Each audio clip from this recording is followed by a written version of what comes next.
Orang Arab dikenal dengan kesultanannya, mulai dari gaya hidup yang mewah, mobil-mobil mahal, jam tangan mahal, dan sampai-sampai beli klub sepak bola. Gara-gara sultan-sultan ini, yang awalnya klub bola tersebut jelek, malah menjadi klub yang mendewa.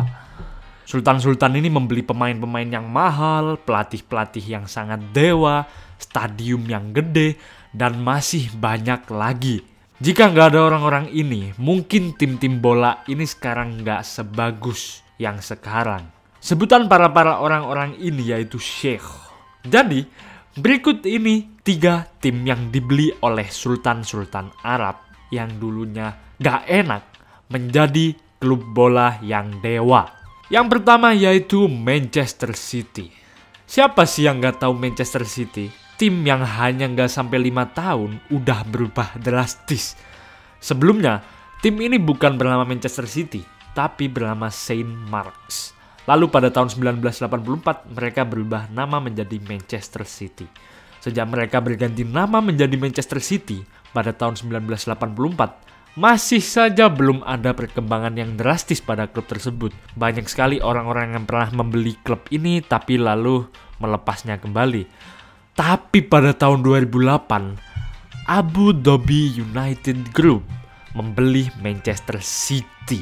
Semenjak itulah mereka berkembang secara drastis, mulai dari merekrut pemain-pemain kelas dunia, pelatih kelas dunia, dan lain sebagainya. Tidak hanya itu, mereka mulai memenangkan banyak trofi, mulai menang di Premier League, FA Cup, League Cup, dan masuk ke final UCL. Tapi ya kalah. Lalu yang selanjutnya yaitu PSG. Aduh, siapa sih yang gak tahu tim ini? PSG merupakan salah satu tim yang perkembangannya sangat pesat. Pesat sekali, udah pesat gila.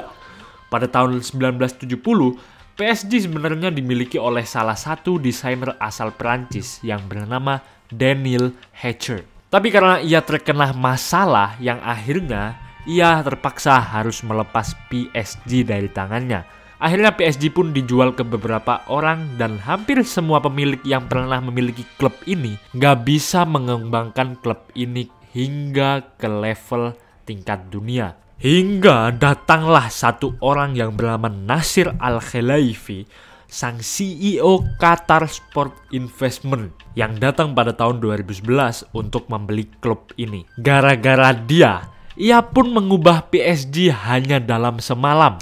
Mereka mulai merekrut Zlatan Ibrahimovic, Thiago Silva, Cavani, David Luiz, dan masih banyak lagi pada tahun tersebut. Lalu beberapa tahun kemudian mereka membeli pemain yang sangat mahal. Mulai dari Neymar, Kylian Mbappe, hingga Lionel Messi. Hingga saat ini PSG pun menjadi salah satu tim terkuat yang ada di dunia. Gara-gara orang ini.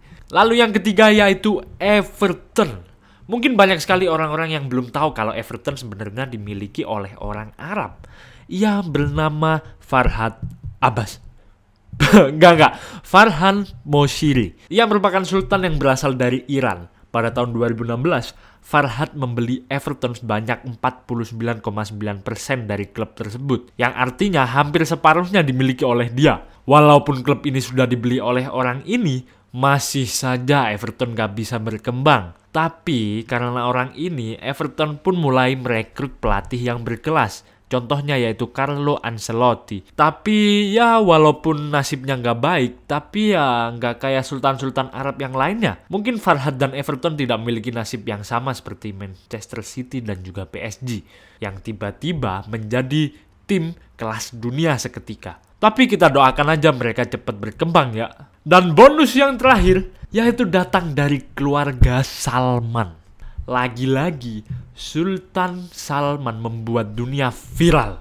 Anaknya yang bernama Muhammad bin Salman akan membeli Newcastle United dan berencana untuk merubah drastis Newcastle menjadi tim kelas dunia. Sultan-sultan dunia yang memiliki tim bola akan ketakutan dengan Newcastle. Kenapa? Karena duitnya keluarga Salman jauh lebih banyak dari mereka semua digabungin. Yang artinya bisa-bisa Newcastle menjadi tim kelas dunia. Menurut kalian gimana? Silahkan komen di bawah. Jangan lupa ngecek video kita yang lainnya.